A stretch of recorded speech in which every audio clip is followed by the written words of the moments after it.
Greetings, everyone. Jim Walker here. Just a quick follow-up video. It's something I posted the other day, part of my Friday Favorites series, where I delved into my vibraphone playing, my jazz vibraphone playing, the electronic side of my jazz vibraphone playing, and using effects processing on the sound of a vibraphone, which is nothing new. Mike Manieri has been doing this for decades. Other vibraphone players have done it as well.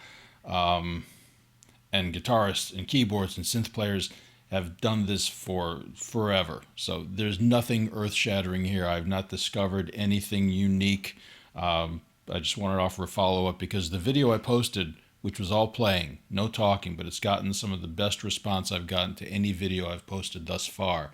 So I thought it might be appropriate to, again, do a follow-up and just talk a little bit about my electronic vibes playing in general and some of the sounds I used in this recording in particular. So this is not going to be a very high-tech discussion. If you are coming here looking for information on how these presets work, exactly what they do to the sounds, envelopes and filters and algorithms, it's above my pay grade. You're talking to the wrong guy. I'm on the consumer end of this. Turn on, that's how I am with electronics. I turn it on, plug it in. If it does what I want it to do out of the box, great. If not, turn the knob, go on to something else. And so I've been using the same effects processing on vibes for, it pains me to say, 30 years now. Just simply because, again, me with electronics, I want something that does, I know what it does, I know how to work, and I know I can rely on it. And I'm also not interested in pursuing this electronics thing to the nth degree just for the sake of it. I'm not a programmer, I'm a musician. I want these things to help me do what I want to do, and once I achieve that level, I move on. So if you're looking for a big tech discussion, sorry, I'm not your guy. But a little bit of a background in terms of how I got into this before we get to a sort of DVD commentary of the video that went up the other day. It makes me feel like a movie star. You know, don't drop character until the DVD commentary. I got into jazz vibraphone when I was in college. I did a little bit in high school, but really got into it in a bit more seriousness when I got into college. Got to study with Bill Molinoff for a couple of semesters. Those of you guys who are my age probably know the name. A lot of pieces published, vibraphone solos and duos. If you're out there, Bill, drop me a line. We've lost touch a little bit, but he was a remarkable teacher and a remarkable person and a huge influence. But that's when it really got the ball going for me in terms of an interest in pursuing this kind of music and this kind of playing on this particular instrument. And after I got out of college, I would go to play concerts and jam sessions, and amplification became an issue, as it is for so many vibes players. If there was no amplification, I found myself having to really play hard just to be heard. And in addition to not being a very pleasant experience, it eradicated any subtleties from my playing. Everything was full out, get pedal to the floor, just so I could be heard.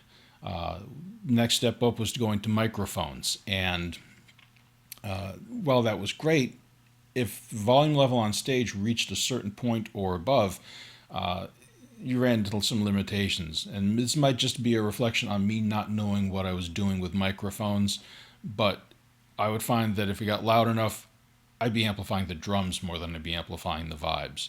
This is if I had the microphones above the bars. Try putting the microphones underneath the bars and use the resonators as baffles, which accomplished that goal, but it also picked up every single rattle and hum and noise and creak and any extraneous sound from the frame.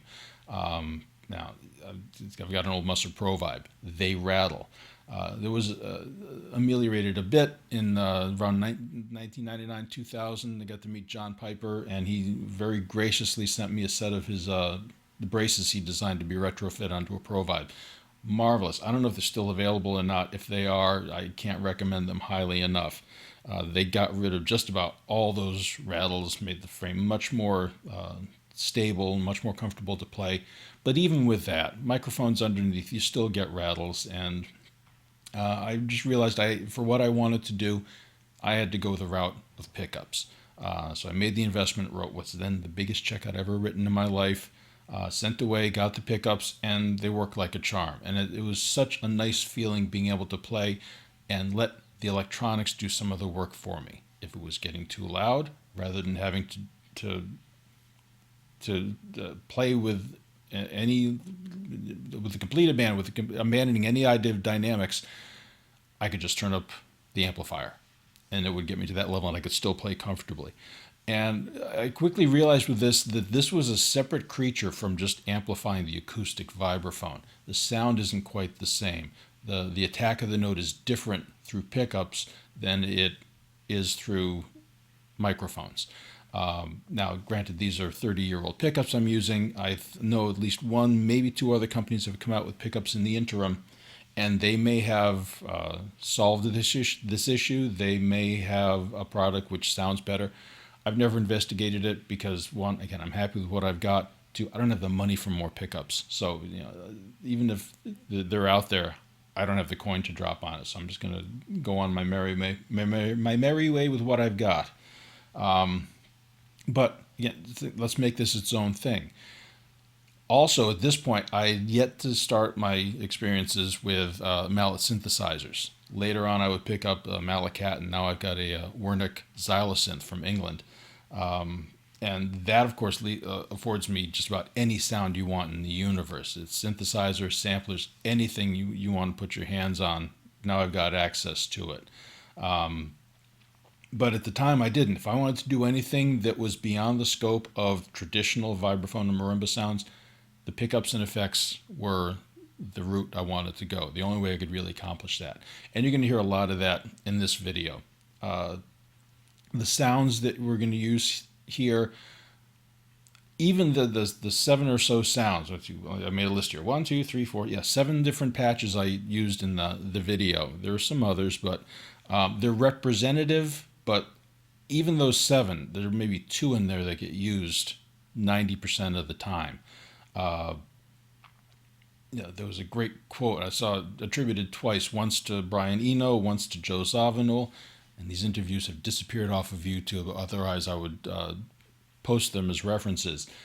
Basically saying in roughly the same words, you don't need 1,000 sounds, you need 10 sounds you can use. And I found the same thing with effects processing. I went through all the things that are in the effects boxes I'm using, and I picked out a smaller number, and then I realized after about a month that I was using an even smaller number. Occasionally I go to one of the other ones, but usually it's going to be a tremolo or a chorus effect, or maybe just a little bit of reverb if I want a more natural sound. Once in a while the pitch shifting thing, once in a while the other, but pretty straightforward for the most part.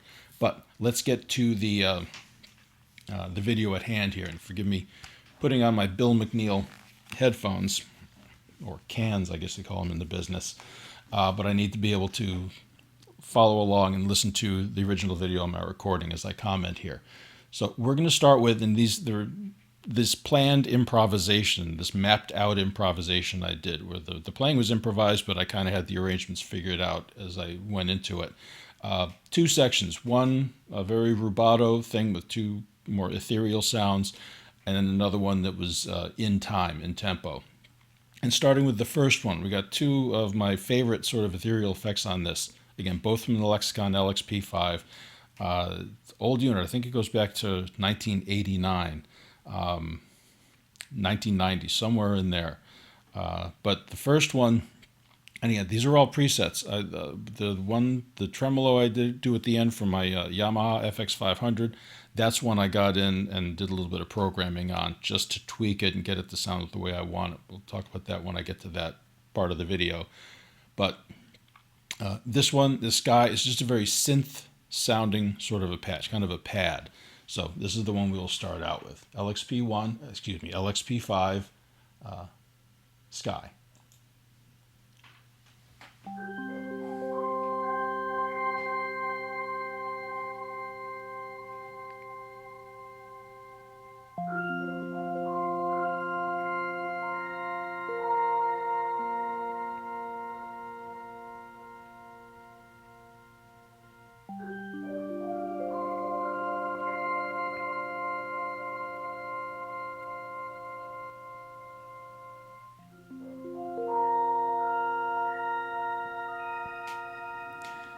In this one, you can hear I've left some of the original vibraphone sound in the mix. Some of these effects I'm going to go 100% with the affected sound. Some of them I'm going to keep a blend of the original and the processed sound. So this has a bit of a blend. You can still hear the vibraphone coming through. Same thing for the next one that follows this, which is basically a very long reverb. Reverb with a long decay. I believe the patch that they used from the LXP5 was called Huge Room. And just as a contrast in that one, you're going to hear me doing one of many things I've stolen from Mike Manieri, flipping the sticks around and playing with the handle end of the mallets, just to get a different timbre on this. So we're going to transition out of the sky effect and into the huge room reverb effect. And then we'll hear a short clip from the video I posted the other day where you hear them mixed together in context.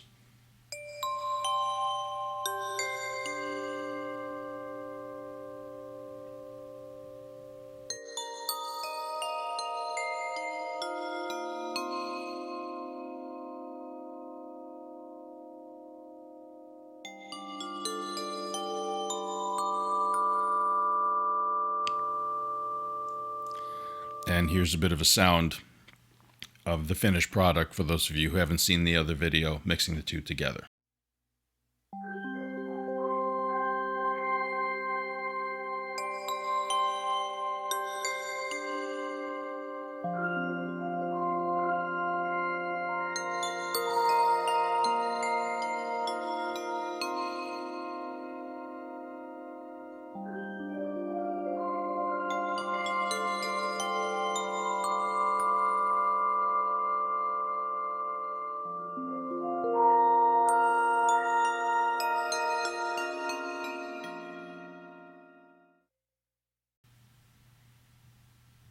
So now we're going to move on to the second portion of this improvisation. They're recorded separately, but with the idea that I would bookend them together like this.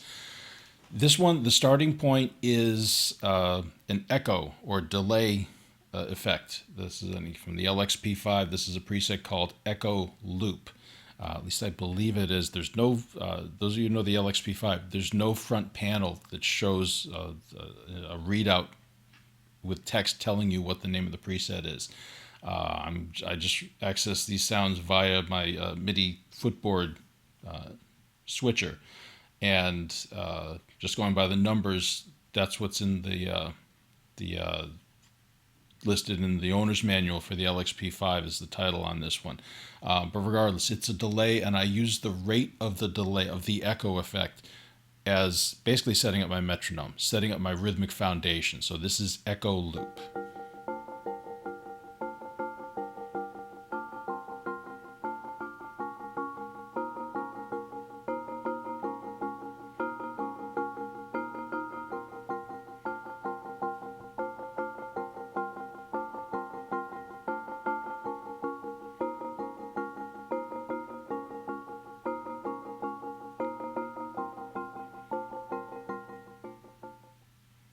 So that was the first thing to get recorded. I know the guys can do this now. They have pedals that will allow them to loop in real time. I just went ahead and overdubbed each of these as a separate track. Now that I had that foundation set, the next thing I added was a bass line, and using the octave transposition capabilities of the LXP5. This preset is very simply titled Octave Down. It just takes the pitch and lowers it one octave, and helps get beyond the limited range of a vibraphone. I've got an old standard 3-octave vibraphone. I know 3.5, 4-octave instruments have become more common. This one goes down to F below middle C. So the lowest notes really don't have much of a bass quality to them. So this allows me that sort of an access to that sort of a sound. And also, you can hear it has a bit of almost a gamelan effect to it. So that's one of the things I really like about this sound. LXP5 Octave Down.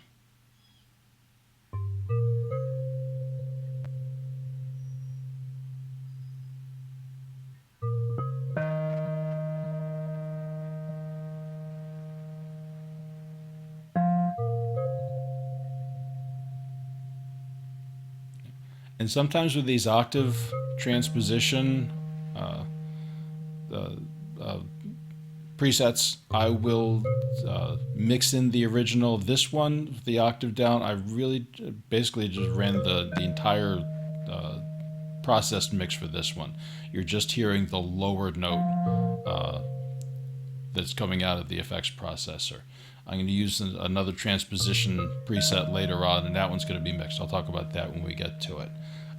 So now that we got this, the next step I'm going to use probably one of my most commonly used category of effects, chorus, which is a slight detuning of the sound and adds a little bit of movement, for lack of a better term, to the pitch. It's very similar to if you hear a choir sing a unison melody versus an individual person. The fact that you have multiple voices singing the same melody, we're human beings. You're going to get variations in the starts of notes. No matter how well rehearsed and how practiced and skilled the singers are, you're going to get that. You're going to get variations in pitch. And this is an electronic approximation of that, this chorus effect. This one's a little bit of a thicker chorus sound than I might normally use.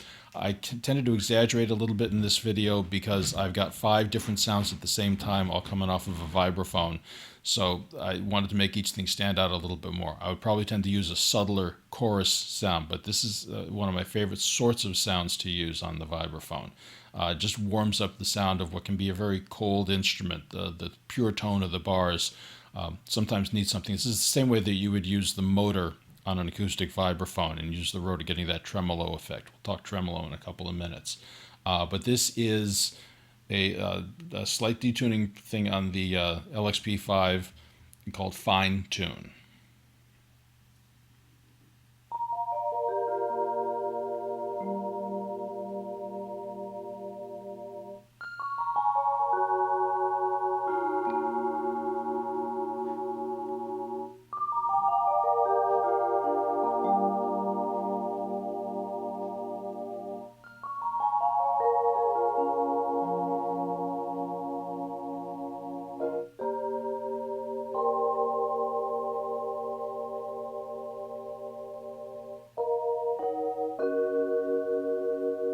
So now we're going to move on to, before we get to the solo part of this, I'm going to use the other octave transposition processor that or effect that I mentioned before. Earlier we had the bass line with the octave down. This one is another appropriately titled LXP preset called octave up. It transposes a note an octave higher. And I use this to play the equivalent of what might be what you would hear a horn section play in a band. Just rhythmic punctuations. And this is one where I mixed together the original at concert pitch sound and the transposed octave higher sound. It's sort of an old big band technique from Sammy Nestico used to do this a lot. If you ever read Rayburn Wright's great book Inside the Score, Nestico would write four notes for the trumpet section and then match those notes an octave lower in the trombone section, and then the same thing with the saxophones.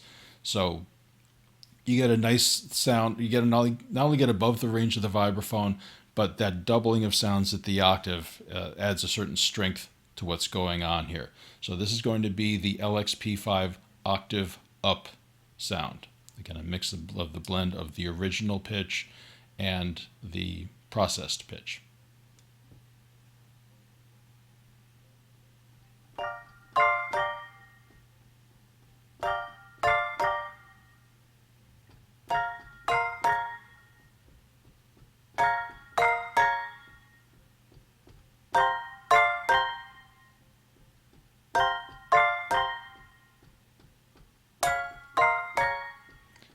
And this is an effect that I'll use sometimes for solo lines. It's really, if I need something to stand out in a louder context. I thought about doing that on this recording, but when I tried it, it was just getting a little bit of, things were reaching critical mass. It was just a little too much electronics. So I decided to save that for something, just a limited application like that. And for my soloing, my improvisation, I'm going to go with a little bit more traditional sound. This is the FX500 from Yamaha. This is a tremolo effect, which is really close to the sound of the rotors on a vibraphone. So this last part we're going with, sorry for the quick edit there, I forgot to mention something as I was recording this. With the last part right here, we're going for a tremolo sound. And this is from a Yamaha FX unit from roughly the same era. I'm not sure how old it is, but I know I had it when I was working on my CD back in 1997, because at Craig Brandt's studio in Bartlett, Illinois, we were recording, and Craig had one in there, and he asked me to program this same preset so he could have it because it just came out really well. So this is more of traditional vibraphone sound. You're going to hear a mix of the processed sound and also the room sound of microphones picking up the actual acoustic sound of the instrument, which gives us that timbre that doesn't quite come through the pickups, that sound of the mallets striking the bars, which doesn't translate the same way through pickups. If I can get, sometimes when I'm recording, I will do this effects processing running a signal that has been recorded entirely with microphones. Other times I will use the pickups. But this is going to have that blend in there. And this tremolo effect really simulates what you hear from an acoustic vibraphone when you run the motor. People call it vibrato. It's tremolo. Tremolo deals with volume. Vibrato is pitch. Pitch doesn't change on this, but when the rotors turn, the resonators, that column of air in each resonator is tuned to the same pitch, correspond to the bar above it. And so when the rotor is flat, the air column is cut off, you get less volume. If the rotor is vertical, the vibrations travel down, make the column of air resonate sympathetically, you get more volume. So that tremolo effect, this is what I'm going for with this effect here. And this is just a basic tremolo effect that was in the FX 500 already. I just tweaked it a little bit to make sure the speed is where I wanted it, the depth was where I wanted it, and maybe add a little bit of reverb to it. But it's, again, a very natural sounding sort of thing. So with that, I will wrap up. After we hear a little bit of the tremolo effect by itself, I'll bring the mix back in. You'll hear the finished product in case you haven't heard the original video that this is based on. You hear a little bit of the finished product with all these sounds mixed together. So I went kind of quickly through this. If I've left anything out, if there's anything you're wondering about that I didn't get into, please hit me up in the comments section. I will answer to the best of my abilities. Again, keep in mind I'm not a real tech head in terms of the electronic stuff, but I will share whatever I have to offer. And thanks again for your interest and your support, and I will catch up with you guys next time.